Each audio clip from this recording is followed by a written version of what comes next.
So the question is your pharmacy actually making you hypo or hyper? The reason I bring this up is because recently we just heard of yet another recall with NDT medication. So a little while ago, it was NP thyroid. And months before that, maybe years before that, Armour was having some issues. And now we're getting into more and more recalls with other NDT medications. So the argument becomes, first of all, is NDT better? Are you better off going with the synthetics? And as I've stated before, I kind of am a fan of the synthetics simply because they can be a little bit more, I don't know, for lack of a better word, regulated, in my opinion. However, by no means am I a drug manufacturer, so I can't speak to the depths of knowledge on that particular topic. I can say this, in my experience of 24 years working with patients, many of my patients that have been on NDTs alone without adding in, let's say, some T3 to change the ratio, the patients that are on NDT alone usually go hypo at some point. Now, I don't know whether that's inconsistency in the pill manufacturing. I don't know if that's a mistake on the pharmacy, which we'll get to in 1 second. Listen up.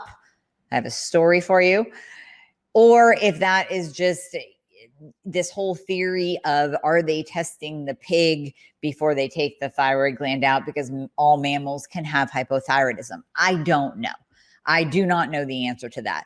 I just know anecdotally my patients tend to go into a hypo state when they are on just NDT. So that being said, recently we had an issue where the pharmacy, and this is where you have to really look, right? Where the pharmacy filled the script incorrectly and sent a patient of mine into a hyper state. So we just started her on T3, adding T3 to her already existing dose of T4. And we wanted to start off slow at 5 micrograms twice a day. That's standard, unless, of course, you're very, very sensitive. Then we start lower than that. But standard 5 micrograms twice a day. And lo and behold, they filled it with 50. So for about 4 days, she was taking 100 micrograms of T3 per day and felt anxious and jittery and nauseous. And basically, it sent her into a severe hyperthyroid state until she looked at the bottle, sent a picture to me, and my jaw dropped to the floor. And I advised her to stop completely, stop altogether. And we needed to reach out to the prescribing physician and the pharmacy to see where that screw up was. So I would like to encourage you to please look at your thyroid medication bottle when you pick it up from the pharmacy. That's number one. The other thing that we have to kind of think about is the whole possibility of compounding pharmacies messing up. I've seen this as well. So we covered NDT, we covered pharmacies filling the wrong dosing. Now we have to talk about compounding pharmacies. So compounding pharmacies kind of have this thing. And again, this is across the board. This is every single one of my patients that have come to me on a compounded T4, T3 medication from a compounding pharmacy. They always seem to go hypo, and it just doesn't work. It doesn't work to move their numbers. It doesn't work to move their symptoms. They don't get out of that deep hypo, crappy, garbage feeling state. And that's across the board with compounding. Now, many of you out there might be sitting there going, I'm doing fine on my compounded medication. That's great. That's good. That's awesome. Stay on it. If it's not broke, you don't fix it. However, there are people that really struggle with compounded pharmacy, T4, T3, compounded T3 only because there's human error involved. They're actually compounding it at the pharmacy, hence the name. And I don't know, again, am I a compounding pharmacist? No. So I don't know. I can't answer this. What goes on behind the scenes, behind the closed doors? I don't know. I don't know where they get their bulk product. I don't know how they do it. All I know is that across the board, patients do not improve when they're on a compounded T4, T3. So you have to ask yourself, is your pharmacy making you more hypo?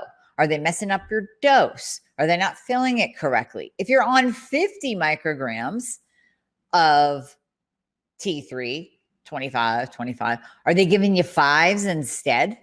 So maybe you're only taking 10 instead of taking 50. Instead of taking 25 micrograms, you're taking 5 micrograms. That's going to put you into a hypo state, unlike my patient that went into a hyper state. That's going to put you into a hypo state. So the question becomes, is your pharmacy making you hypo? You have to be your own patient advocate. You have to look at your bottle every time you pick it up. Make sure that you are getting and taking what you are supposed to be. If NDT isn't working, consider talking to your practitioner about switching, maybe adding in a little bit of synthetic T3 to change that ratio. That's a whole other topic for another day.